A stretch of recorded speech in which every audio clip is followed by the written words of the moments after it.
Good evening, Grouch, the Baptist Church. Today I have an inspirational message for you. What makes a true friend?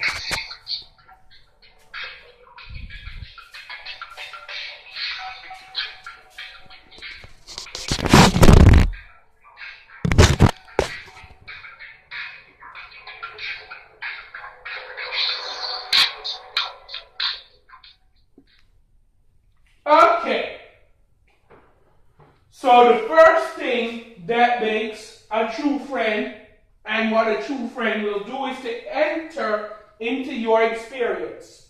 So, when the true friend enters the experience, that means he is there for you.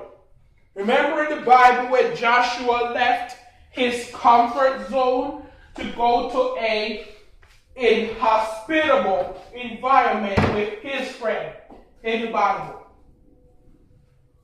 Sometimes you would have to step out of your comfort zone to go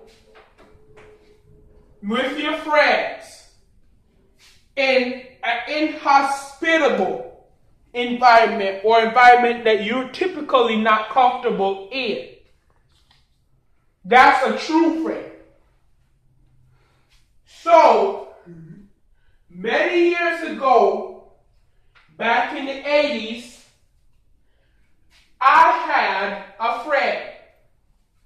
And I wasn't born yet, but he is one of my employees today. One of my employees told me that he had a friend that was living at his mother's house. And when his mom threw him out on the street, he had nowhere to go.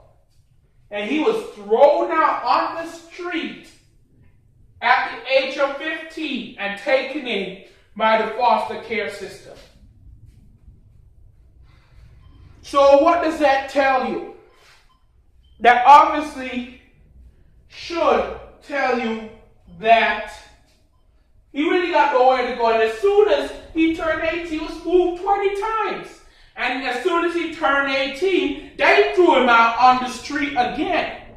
So this time, he went and he rented a room from his friend.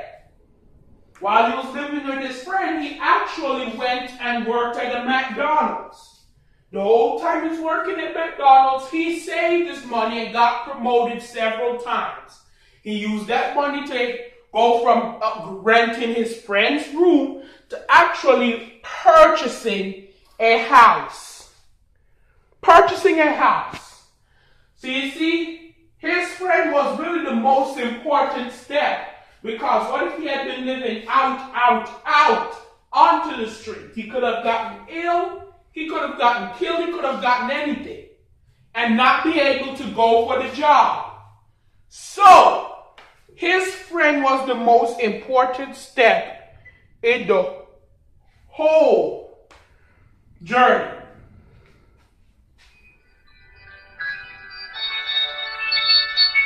The second point I have for you is a true friend will encourage you to endure. Somebody say amen. But what do I mean when I say encourage you to endure? Here's what I mean when I say encourage you to endure.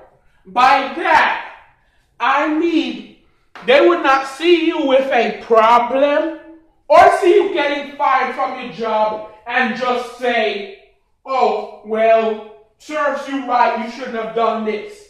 What if I was letting somebody go because of a crime they committed on campus? Their friend would say, well, you could come work with me, or whatever you need, I'll be here for you. If you lose your house, you could come stay with me. They would encourage you to endure. Because it's one thing to come and then put me in a hole. When you come, it's like the police come, the ambulance or the fire department coming and teasing you because you accidentally set your house on fire. Fire department just pulls up and says, oh, look at that idiot. He accidentally set his house on fire. That's exactly what that would be if they don't encourage you to endure. Therefore, not your true friend. Remember that. Always remember that. The next and the last point is your friend, true friend, is not envious of your exaltment. What do I mean when I say they're not envious of your exaltment?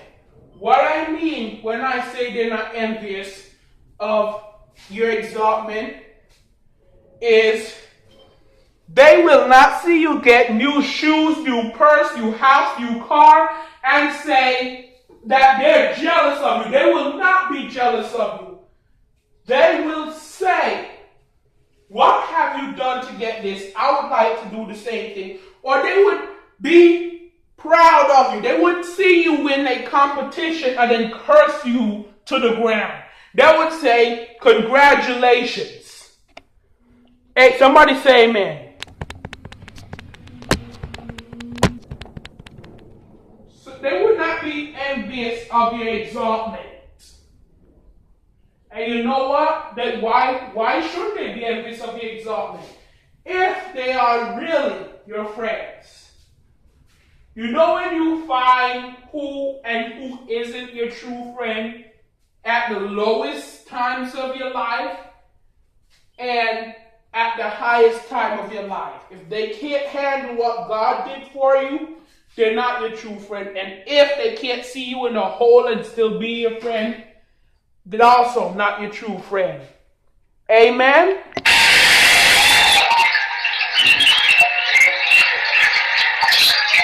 Somebody say amen. Amen. Amen. Amen. Now,